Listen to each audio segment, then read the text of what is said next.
Daniel Carter stood frozen at the kitchen window while the snow outside refused to stop falling. On the other side of that white, empty yard, framed by the fogged glass of the house directly across from his new neighbor turned around. Their eyes met through 2 panes of winter-hazed glass across 30 feet of silence and cold air. He should have looked away. He knew that. A widower, a father he had no business staring. But she didn't frown. She didn't pull the curtain. She only smiled, easy and unhurried, as if she'd caught him at something ordinary, and then said something that stopped the breath in his chest. "Want to see?" And then the curtain drifted closed. Daniel had moved the family to Pine Hollow in October, 6 weeks after Laura's funeral, when it became clear that staying in their old house, where the kitchen still smelled faintly of her shampoo, and Sophie still pressed her ear to the wall of the master bedroom at night, was doing neither of them any good. The town was small, quiet, and far enough from everything they'd known that starting over felt at least structurally possible, even if it felt emotionally absurd. By December, snow had buried the yard, the front walkway, and most of Daniel's better instincts. He had built a routine out of sheer necessity, the way a man might build a wall from whatever rubble is at hand. 5:30 in the morning. Alarm. He lay still for exactly 2 minutes, looking at the ceiling, allowing himself that much before swinging his legs over the edge of the bed. He had read somewhere that grief moved in waves. What no one mentioned was that the waves came whether or not you were standing on solid ground. 6 o'clock. Lunches packed. Sophie was 8 and had strong opinions about the sandwich-to-fruit ratio in her lunchbox. She would not eat apple slices if the apple had been cut more than an hour before school. She had explained this to him 3 times, with the patient gravity of someone instructing a slow student, and he had started setting a phone reminder. Small victories. 6:45. The walk to Pine Hollow Elementary, which was 4 blocks away along a sidewalk that the town's sole maintenance worker, an elderly man named Mr. Garrett, heroically salted each morning. Sophie wore a red wool coat that had been Laura's choice the previous February, and Daniel sometimes couldn't look at it straight on, the way you can't look directly at the sun. He had, in the weeks since moving in, learned the names of 3 neighbors, Mr. and Mrs. Holloway, who were in their 70s and left casseroles on his porch at intervals too regular to be coincidental. Young Brendan Walsh, who worked nights and could be seen jogging at dawn with the dedication of someone outrunning something, and the woman in the house across the narrow yard to his right. Her name, he had gathered from a piece of mail misdelivered to his door, was Emma Voss. She was perhaps 35, though he couldn't be certain. She lived alone. She maintained a small garden that she continued to tend even in winter, wrapping certain shrubs in burlap, cutting back the ornamental grasses with a precision that looked almost meditative. He had watched her do this more than once from his kitchen window while waiting for the coffee to finish. He always told himself he was watching the snow. He told himself a lot of things that December. The morning, everything shifted. He had been standing at that window at 6:15, mug in hand, steam rising between his face and the glass. The yard was white and unbroken. The sky above the roofline was the flat gray of old stone, and Emma Voss, in the kitchen directly across that narrow yard, had turned from her stove and looked up. They'd looked at each other through 2 panes of fogged glass, across 30 feet of snow-buried silence, and neither of them had moved. He should have stepped back. He'd known that. She smiled, tilted her head just slightly. Her lips moved. "Want to see?" The curtain fell. Daniel set his mug down on the counter, very carefully, and stood there for a long time. He didn't sleep well for 3 nights afterward. This was not entirely new. Insomnia had been a companion since the accident, slipping in beside him in the dark hours with a reliability that almost felt like company. But this was different. The other kind of sleeplessness was grief, and he had learned its geography. This was something else, and its unfamiliarity unsettled him in a way that felt, on its surface, too close to guilt. On the first night, he lay in the dark and told himself the smile had been reflexive. the kind of expression anyone might produce upon being caught looking through a window. Sheepish acknowledgement. Human reflex. On the second night, he admitted to himself that the words had not been reflexive. You didn't say want to see by accident. You had to decide to say that. On the third night, he sat up at 2 a.m, went downstairs, and made himself a cup of chamomile tea he didn't want. He stood at the kitchen window, dark, now, her house dark, and held the warm mug and tried to reconstruct what he knew about the situation with some degree of clinical detachment. Fact. His wife had been dead for 4 months. Fact.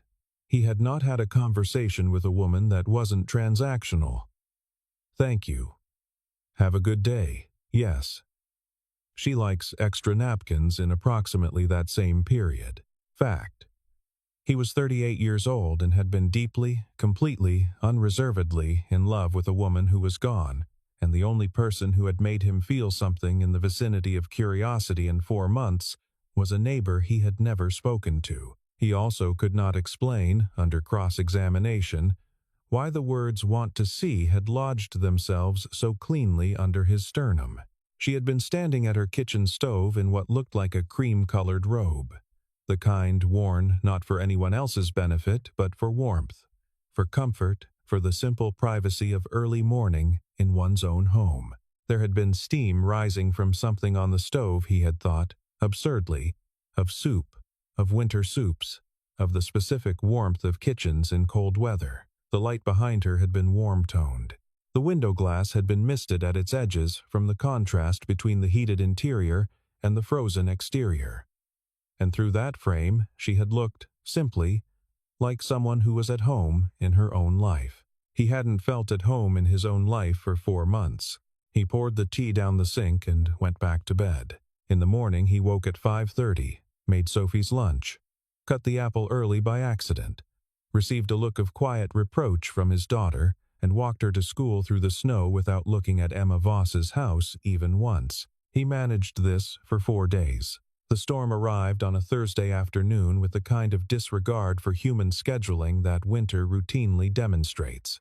By Friday morning, it had deposited 14 inches of snow across Pine Hollow, and, in doing so, had collapsed the shared wooden fence between Daniel's yard and Emma Voss's. He discovered this at 8 o'clock when he went to the shed for the snow shovel and found a gap where the center section of the fence had been. 3 posts down, the boards splayed outward like a question the storm had felt the need to pose. He was standing there in his coat, assessing the damage with the expression of a man who has added one more thing to a list that already exceeds capacity, when he heard the creak of her back door. Emma Voss came out in a heavy canvas jacket, work gloves already on, carrying a cordless drill and a canvas bag that clinked with the sound of tools. She assessed the damage from her side of the collapsed fence, then looked up at him across it without apparent surprise at finding him there. "Happened to mine 2 winters ago," she said. "The middle sections always go first. The posts get saturated, freeze, and then one good storm and that's it." He hadn't planned on saying anything. "I was just going to prop it up for now. Propping it won't hold. You need to reset the posts." She crouched beside one of the downed boards and examined the base of the nearest post. "This one's still solid. These 2 are the problem." He stood there for a moment, and then he went to his shed and got his own tools. They worked for 2 hours in the February cold without very much conversation, which turned out to be exactly the kind of company Daniel hadn't known he needed.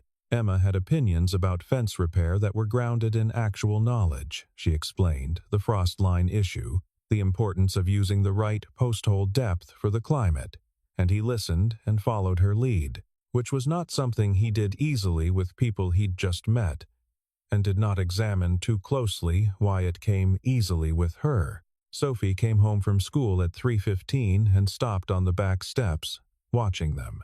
"Who's that?" she asked Daniel. "Emma. She lives next door." Sophie regarded Emma with the frank assessment of a child who has not yet learned to pretend she isn't doing it. "You have good gloves," she said. "Thank you," Emma said. "They were my dad's. He was a carpenter." "My dad can't fix things," Sophie said. "He fixed the fence, though." A pause.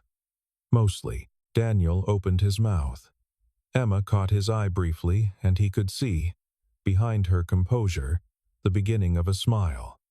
"He closed his mouth. Mostly is usually enough," Emma said to Sophie. Later, after Emma had gone back inside and Sophie was at the kitchen table with her homework, Daniel stood at the sink washing his hands and realized that at some point during those 2 hours he had laughed. Not the performative laugh he produced when Sophie said something funny and he needed her to see that he'd heard her, but the actual involuntary kind, the kind that catches you off guard. He hadn't made note of the moment while it was happening. That, he thought, was probably significant. It happened in increments, the way weather changes not all at once, but through the accumulation of minor shifts that you only notice in retrospect. Emma brought soup, not with announcement or fanfare, but simply appearing at his door on a Tuesday evening with a container of something that smelled of leek and potato and winter root vegetables, saying she'd made too much. He thanked her and she handed it over, and that was the entire exchange, which lasted approximately 45 seconds and which he found himself thinking about on and off for the rest of the evening. The following Saturday, he was attempting to help Sophie build a snowman in the backyard, and the head kept collapsing because the snow was too dry and powdery for proper packing. Sophie had moved through impatience into a focused, silent form of engineering problem-solving that looked very much like her mother, and Daniel was crouched beside her trying to think of structural solutions when Emma appeared at the gap in the fence with a spray bottle of water. "Mist it as you pack," she said. "Just enough to give it some cohesion." Sophie looked at the spray bottle, then at Emma, then at Daniel, with the expression of someone who has just realized an adult actually knows what they're doing. "Okay," she said, and held out her hand. They built the snowman together. Emma showed Sophie how to compact the snow from the bottom up, how to add handfuls of dry snow to fill the gaps. Daniel stood to one side and watched his daughter's face entirely focused, entirely in the moment, entirely free. Just then, of the shadow that had settled over her since October, and felt something in his chest that had no adequate name. Emma did not stay long after the snowman was finished.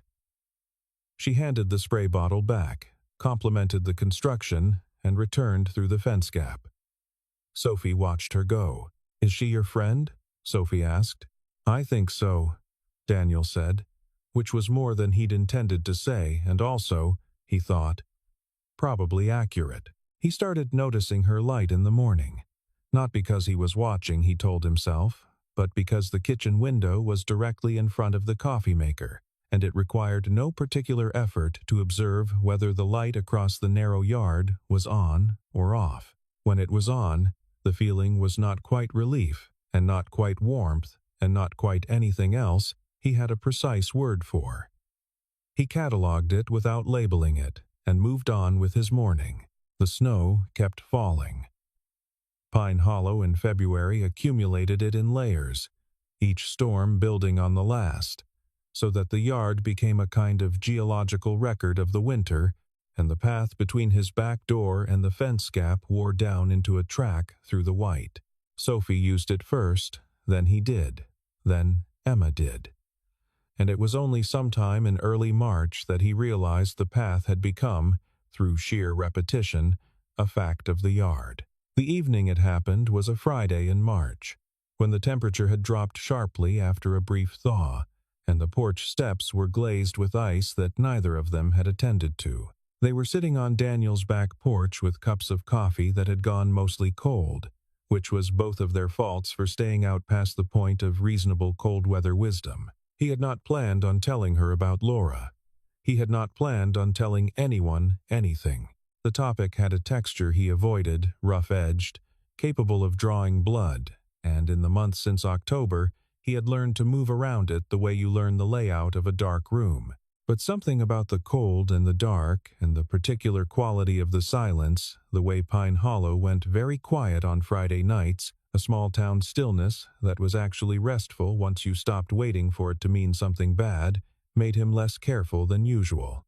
He told her about the accident, March 3rd of the previous year.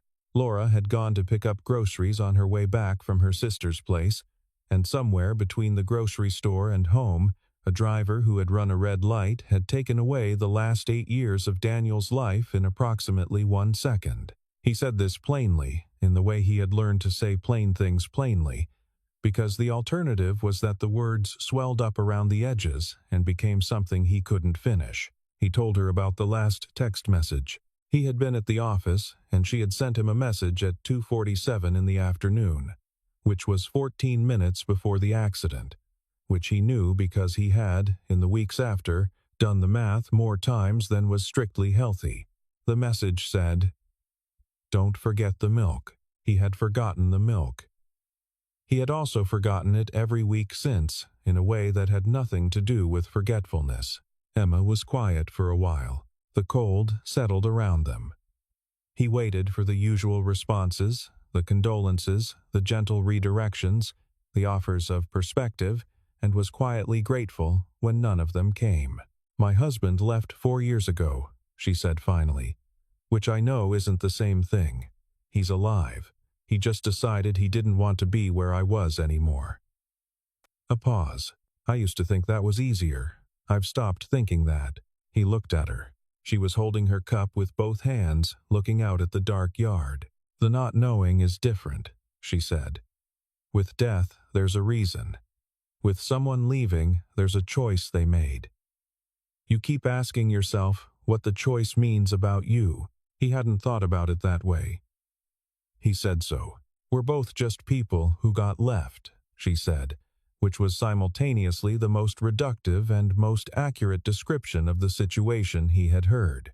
They stayed on the porch until the cold became genuinely unreasonable, and then went inside to their respective houses through the dark yard, and Daniel stood in his kitchen for a while without turning the light on. The gossip in Pine Hollow was not malicious. It was simply present, the way drafts are present in old houses, not a structural problem, but a constant, minor chill that you were always dimly aware of. Mrs. Holloway mentioned, during one of her casserole deliveries in late March, that several neighbors had noticed the light on late at both houses simultaneously on Friday evenings. She said this with her eyes aimed sideways and an expression of theatrical neutrality that fooled neither of them. Daniel thanked her for the casserole and said nothing. He learned about Lucas secondhand. On a Saturday afternoon, when he was in the backyard resetting one of the fence post anchors that had worked loose again in the spring thaw, he heard Emma's voice through the fence, low and deliberate, the cadence of someone navigating a familiar difficulty. He wasn't close enough to hear the words, and he wasn't trying to listen. But then her voice rose enough for a sentence to carry through. "I'm not Lucas. I'm not ready to be someone's mother. That's not a conversation I'm in." A pause. A man's voice, muffled, on what must have been a phone. No, it's not about him. It's not about anyone. I'm telling you where I am."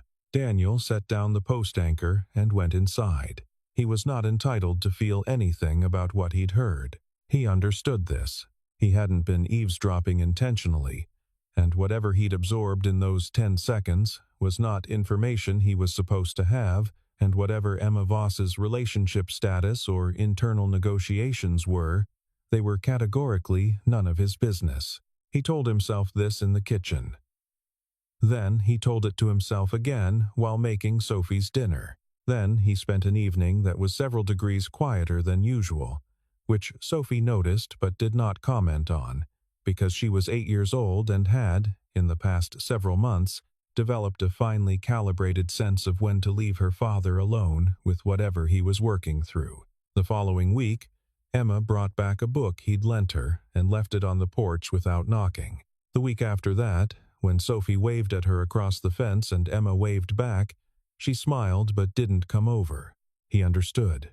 He also, despite himself, minded. Both of these things were true simultaneously, and he had enough self-awareness to recognize that the second thing complicated his certainty about the first. He stopped looking at her kitchen window in the mornings. He made himself stop. He set the coffee maker on a timer so that it would be finished before he came downstairs, which removed the standing at the counter moment entirely. It was a small architectural adjustment to his morning, and it worked approximately 40% of the time, which he told himself was acceptable. In April, Daniel enrolled Sophie in a Saturday art class at the Pine Hollow Community Center, began attending the Monday evening neighborhood association meetings. Even though the meetings were largely concerned with matters he had no particular interest in, and volunteered to help organize the elementary school's spring fundraiser, which entailed 3 separate Tuesday evenings sitting at a folding table with other parents and deciding on raffle prizes. He was very busy. Busyness had excellent reviews as a grief management strategy, and he applied it with the thoroughness he brought to most things. Sophie came home from her second art class with a painting of a house. His house, recognizably she had included the specific shape of the kitchen window, but also Emma's house, side by side, connected by a path through white ground that might have been snow or might have been some other kind of whiteness. She had painted it carefully, with the methodical deliberateness she brought to things she was serious about. "Who lives in the other house?" he asked, because it seemed important to ask directly rather than around the edges of things. "Emma," Sophie said, which was both the obvious answer and, somehow, more than the obvious answer. "Just the 2 houses? And us. And Emma. That's 3. She looked at him with the patience of someone who suspects the other person is deliberately missing the point. "Dad. You only smile when you're pretending." He opened his mouth, and nothing came out. "At school I smile for real and for pretend, and they feel different," Sophie continued, with the focused calm of a child making a technical distinction.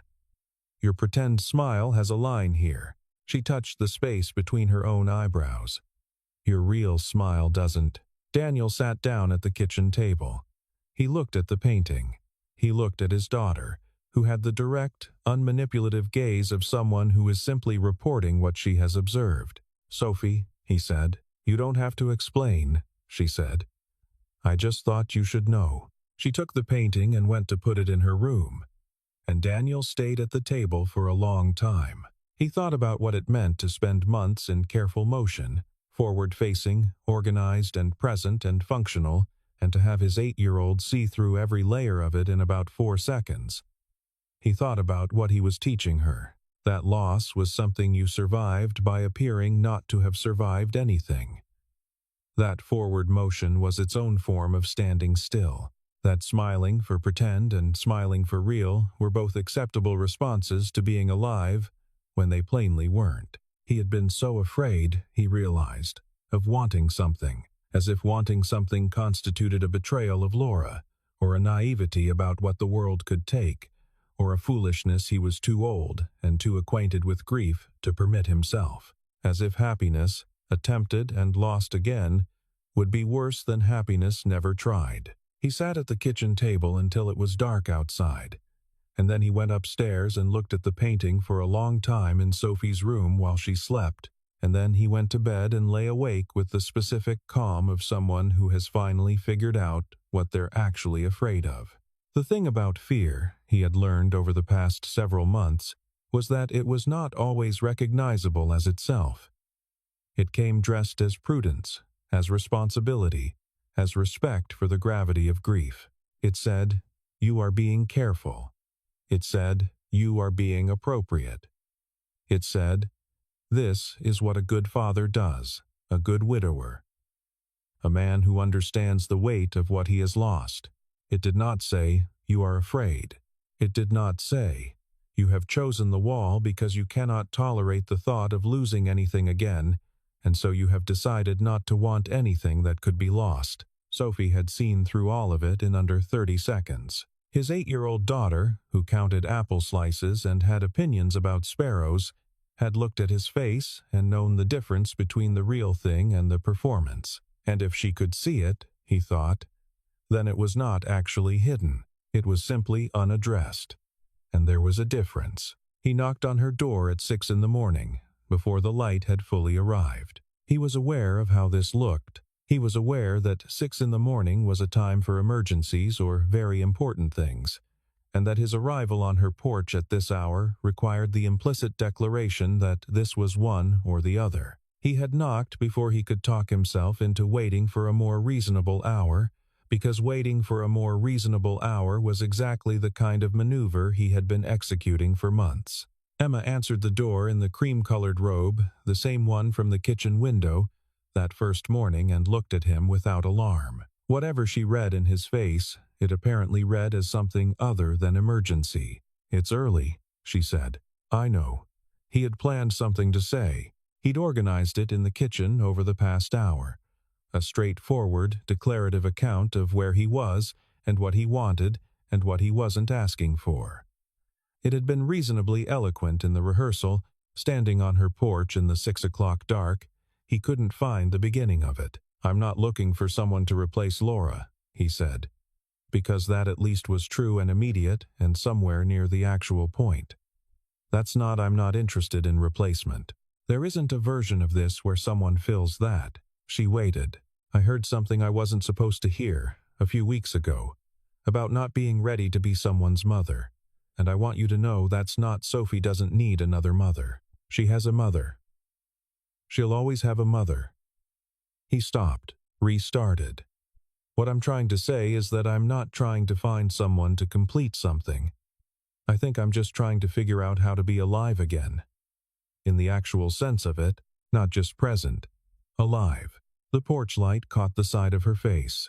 She was looking at him with something he couldn't immediately classify, not pity, and not the careful, neutral expression she sometimes wore, but something more exposed than either. "I'm afraid of being left again," she said. "Not by you specifically. By anyone who matters. It's gotten very organized, my life, very arranged. I can see every part of it from where I stand, and nothing can come at me sideways." She looked at her hands, the work-worn gloves absent this time. "I've been protecting that for 4 years, and I'm honestly not sure it's been good for me. I'm not going to promise anything perfect," he said. "I don't have any perfect things to offer. I'm not asking for perfect." "Then what are you asking for?" She looked at him. The sky behind the roofline was beginning to gray, the first faint signal of dawn arriving over Pine Hollow. "Honest," she said. "Just honest. Can you do that?" "Yes," he said. "That one I can do." She stepped back and held the door open, and he came in from the cold. Emma did not move in. This was not discussed at length. It was simply understood, in the way that certain things between people who have both been badly surprised by life tend to be understood without requiring formal articulation.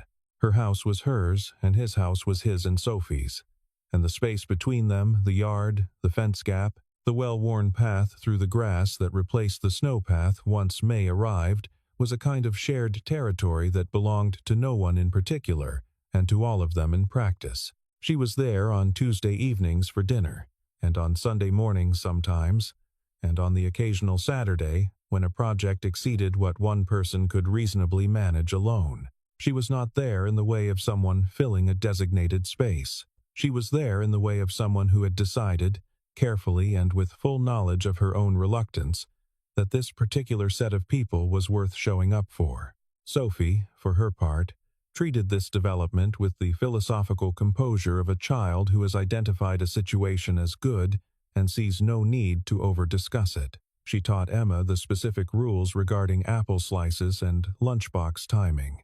She showed Emma the 14-step process she had developed for feeding the neighborhood sparrows without attracting the larger and less welcome starlings. She did not call Emma anything in particular, not by name, not by any title, and this, Daniel came to understand, was its own form of deliberateness. Some things didn't need a label to be real. In June, Sophie came home from school with a painting she'd made in art class. It was a house, his house, with 3 figures in front of it, rendered in the particular style of an 8-year-old who is serious about her work. Careful proportions, deliberate color choices, a sky that was an optimistic and factually questionable shade of yellow gold. At the bottom, in her careful printing, she had written, "My happy family." He found it on the kitchen table when he came down from putting her to bed, and he stood looking at it for a long time. not with the particular weight of grief this time, which he had half expected, but with something that felt more like recognition, as if the painting had named something accurately that he hadn't quite found the words for himself. He took a photograph of it and sent it to no one. Some things you just hold. He thought about Laura. He thought about her with love and with grief, and also, for the first time, without the familiar accompaniment of guilt. Laura had loved him completely and impractically, and with the kind of wholeheartedness that had made him, at various points over 8 years, feel both profoundly fortunate and faintly terrified of losing it. She would not have wanted him standing still. He knew this. She had been constitutionally incapable of endorsing anything that looked like giving up. Don't forget the milk. The last message. The ordinary imperative of a shared life, so routine that it had been sent without a second thought on a Tuesday afternoon in March, with no awareness that it was the last Tuesday afternoon in March that would ever work out that way. He kept the message. He had never decided not to, but he had also, very quietly, started buying milk again without being reminded. It was a December morning, almost a year to the day from the first one. Daniel was standing at the kitchen window at 6:15 with his coffee, which he now made himself rather than setting on a timer, because he had stopped needing to engineer around the window. The yard beyond the glass was buried in a fresh 4 inches of overnight snow. The path between the fence gap and the houses was not visible yet. It would need to be broken again each winter, a small, seasonal renewal. Sophie was upstairs getting dressed for school, engaged in a conversation with herself about which of her 2 red wool coats was more appropriate for the temperature, a deliberation she conducted each morning with increasing meteorological sophistication. She had, this year, started checking the actual weather. Across the narrow yard, in the warm-lit kitchen of the house directly opposite, Emma turned from the stove. She looked up. He was already looking. Neither of them moved.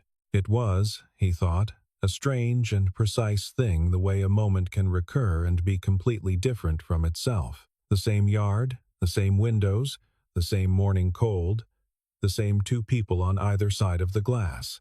Everything that had changed was invisible to any outside observer. Emma smiled.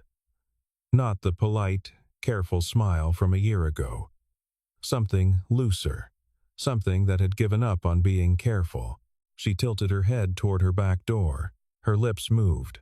Want to see? He understood now that she had never been asking about the kitchen. She had been asking in the shorthand of a person who has learned not to ask for too much too directly, whether he was the kind of person who would step toward an unknown thing rather than away from it. Whether, in other words, he was still alive in the particular sense that mattered. He set down his coffee. He called upstairs. "Sophie, 5 minutes." "I know," Sophie called back, from the middle of her meteorological calculations. He went to the back door and opened it. The cold came in with the sharp clarity of December air, the kind that makes the inside of your chest feel new. He crossed the yard, through the snow, leaving the first tracks of the morning in 4 inches of white. The fence gap was where it had always been. He went through it. Emma held her back door open and stepped aside to let him in. And he came in from the cold and the snow and the particular quality of winter morning that had always lived on the other side of a window, and he stood in her kitchen, which smelled of coffee and something baking, and the specific warmth of a house that is genuinely inhabited, and looked around. "Yeah," he said. She poured him a cup of coffee without asking how he took it, because she knew by now, and they stood at her kitchen window together and looked out at the yard, at the single set of tracks he'd left in the snow from his back door to hers, at the 2 houses side by side under the white December sky. He was not without grief. He didn't expect to be. Grief, he had come to understand, was not a condition you recovered from. It was a thing you learned to carry, and the carrying changed shape over time but didn't end, and that was acceptable, more than acceptable. The grief was the mark of the thing that had been real. What was different was the fear that had kept him standing at windows, engineering his mornings, substituting motion for living. That fear had not disappeared, but he had stopped, somewhere in the past year, letting it make his decisions for him. He was at peace. Not because the hurt was gone, and not because the future was legible, and not because everything had resolved itself into something clean and final. He was at peace because he was no longer afraid. Sophie's voice floated across the yard, through both sets of walls. "Dad." 5 minutes was a long time ago. Emma looked at him over the rim of her cup. He looked back. He went home through the snow to take his daughter to school, leaving 2 sets of tracks in the yard now, and the morning continued, the way mornings do.